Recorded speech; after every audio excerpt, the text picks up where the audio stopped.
Bagaimana mereka masih diikat oleh dunia dan sulit untuk keluar dari dunia. Mereka sudah anak Tuhan, mereka sudah pelayan-pelayan Tuhan, tapi mereka masih dibelenggu, diikat, dipengaruhi oleh dunia dan segala kekuatan yang ada di dalamnya. Kita melihat apa yang dikatakan Tuhan, karena engkau suam-suam kuku, tidak panas, tidak dingin, maka aku akan memuntahkan engkau. Apa yang menyebabkan jemaat menjadi satu pribadi yang tidak bisa berdiri di atas kehendak Tuhan?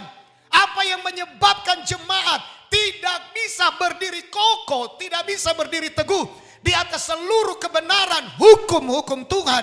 Apa yang menyebabkan mereka goyah? Mereka masih mencintai dunia. Ternyata jemaat yang ada di Laodikia ini adalah jemaat yang masih duniawi. Mereka jemaat Tuhan, mereka umat Tuhan, tapi mereka hidup secara duniawi. Mereka anak-anak Tuhan, mereka orang-orang percaya, mereka pelayan-pelayan Tuhan, tapi sikap, sifat, pendirian mereka tidak berdiri di atas kebenaran, tapi mereka masih rata-rata hidup secara duniawi. Orang Kristen kayak begini, lambat atau cepat engkau akan dimuntahkan oleh Tuhan. Tidak ada di antara mereka yang rohani. Mereka berbangga dengan harta. Mereka berbangga dengan kebiasaan-kebiasaan orang dunia. Apa yang menjadi kebanggaan dunia, itu yang menjadi kebanggaan mereka.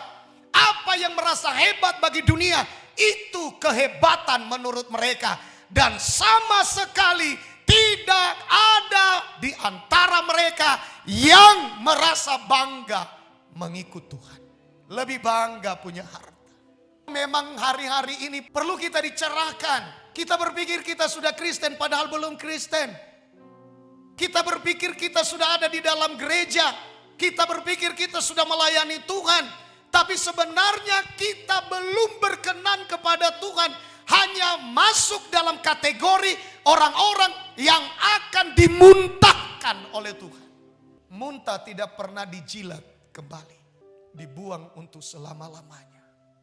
Menjijikkan muntah itu Bapak Ibu. Jangan karena kita sudah ada di gereja. Jangan karena kita sudah terlibat dalam pelayanan rohani. Lalu kita berpikir bahwa kita ini umat Tuhan.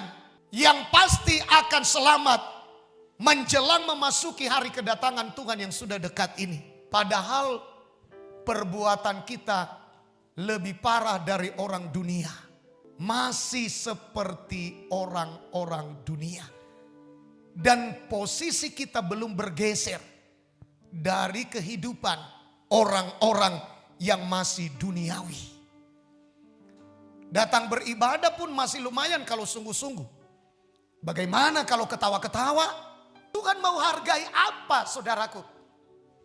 Tuhan mau ubah hidupmu bagaimana? Kalau gayamu seperti itu menghadap raja di atas segala raja. Engkau tidak menghargai Tuhan. Engkau tidak menghormati Tuhan. Dalam kehadiran kita menghadap dia bukan berkat dan jawaban doa sesuai keinginan kita yang datang. Kutuk yang akan datang.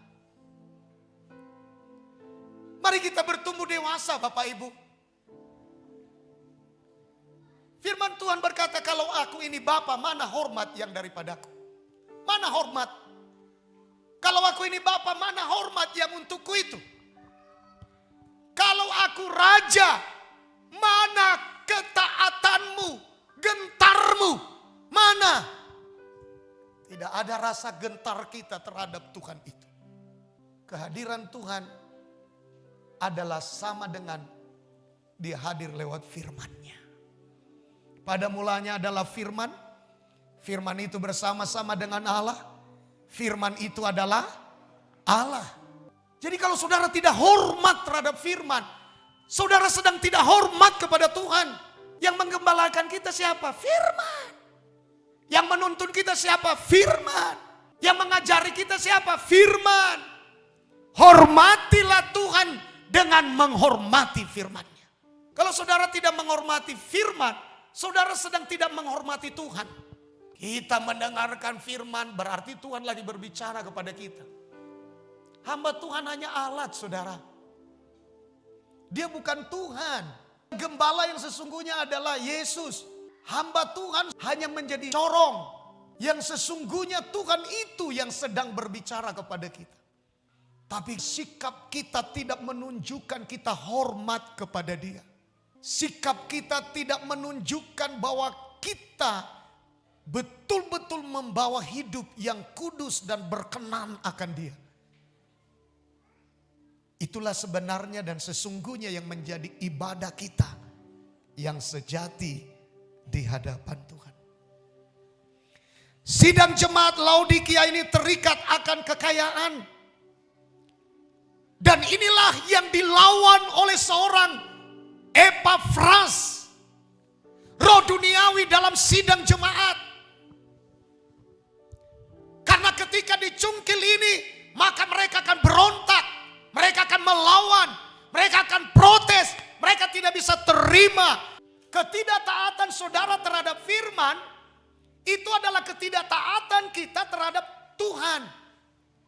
Sikap kita tidak kita tunjukkan baik menyambut firman, itu adalah sikap kita tidak baik dalam menyambut Tuhan.